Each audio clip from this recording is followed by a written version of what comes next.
Radhe Radhe friends.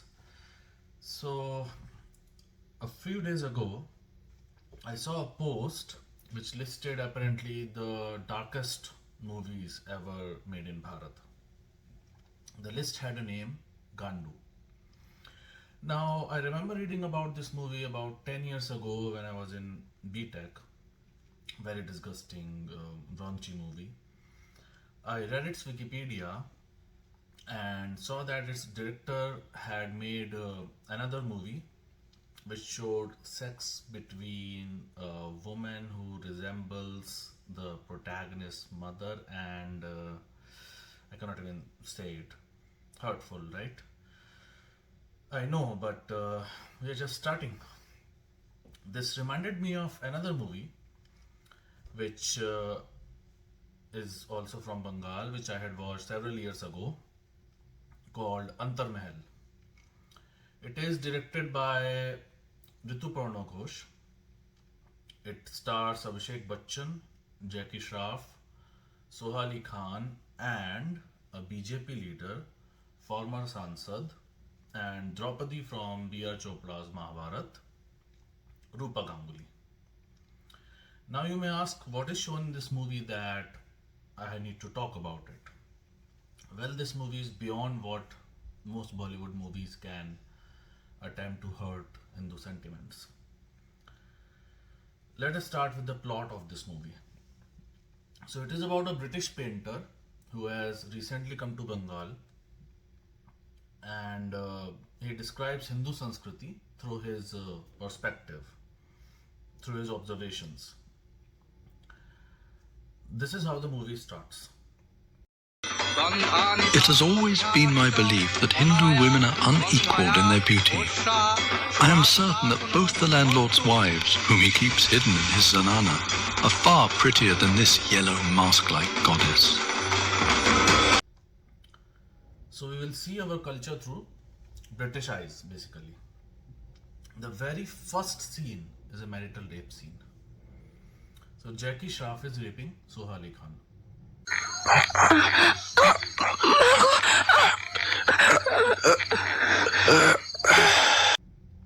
Basically, it's 19th century Bengal, where Bhuvneshwar Chaudhary, Jackie Shroff's character, is a rich and oppressive zamindar or landlord. He wants a child, and since he blames the infertility, the failure of infertility on his first wife, Mahamaya, which is Roopa Ganguly's character, he marries again to a much younger Jashomati, who is Soha Ali Khan, and rapes her every day. Simultaneously, to please Britishers and get Rai Bahadur title, he is planning this year to place Queen Victoria's face on Durga Ma's murti during Durga Puja. And all Bengali artisans are refusing to do so. So they get a new artisan from Bihar, who is Abhishek Bachchan. Now Jackie Shroff consults a Pandit who has been shown, as expectedly, very foolish and conservative, who advises him to have sex with Soha Ali Khan in front of a Pandit while Pandit recites hymns from or verses from our scriptures that tell tales of bravery, because that will give a brave ruler like son. Brave ruler like son, like a son who will grow up to be like a ruler. আপনি কি করতে বলছেন?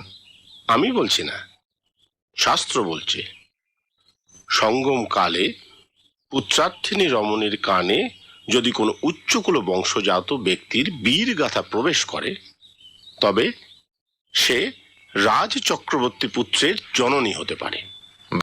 Now, Jackie Shroff rapes Soha in front of the Pandit.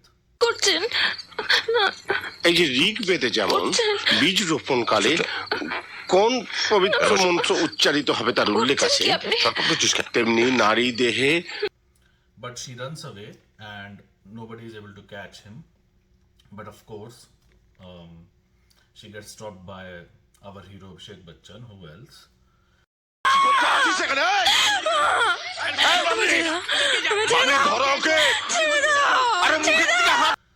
Also, in the middle of the movie, the makers try to credit British government for supposedly reforms in our society. It's a long topic for some other day, but Britishers did not do any reforms in our society. It's just a clever propaganda. Dang tapasvinam.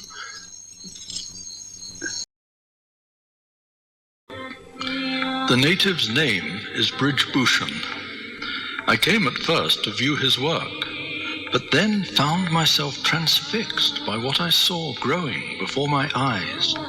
The figure is certainly lifelike, too much so for my comfort.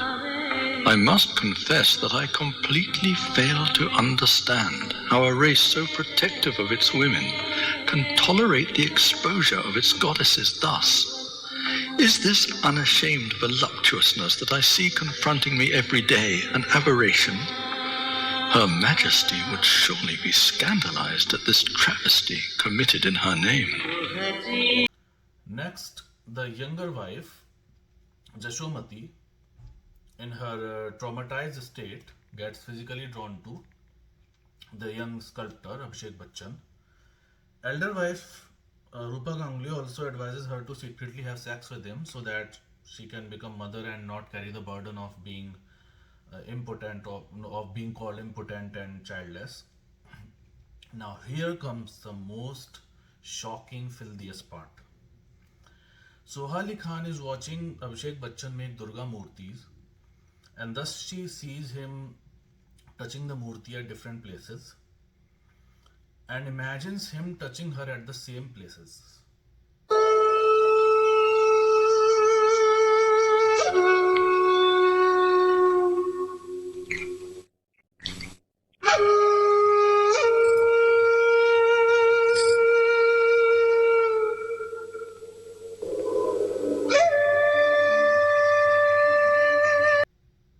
Basically, both the scenarios have been overlapped to give a sensual feeling.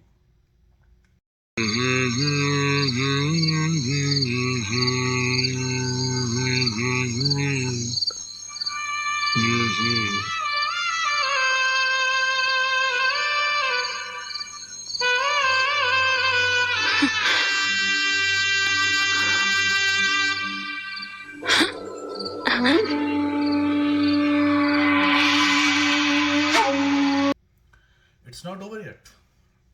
Then the Pandits advise Jackie Shroff that he needs to change the face of the Murti, as the villagers will get enraged if they see a foreigner's face instead of Ma Durga. Even there, they have tried to guilt trip the viewers that these Brahmins are so conservative and orthodox that they are trying to remove Queen Victoria's face only because she is Christian, thus implying that we should be fine mixing our rituals with other faiths. And to do prashchit for changing her face, just before the day of Pran Pratishtha, he should make her eldest wife sleep with the 5 Pandits. They say that the Pandits say, they have been shown to say in the movie, that according to Ashwamedh Yagya rituals, where Patrani used to do sex with the Ashwa or horse of the Yagya.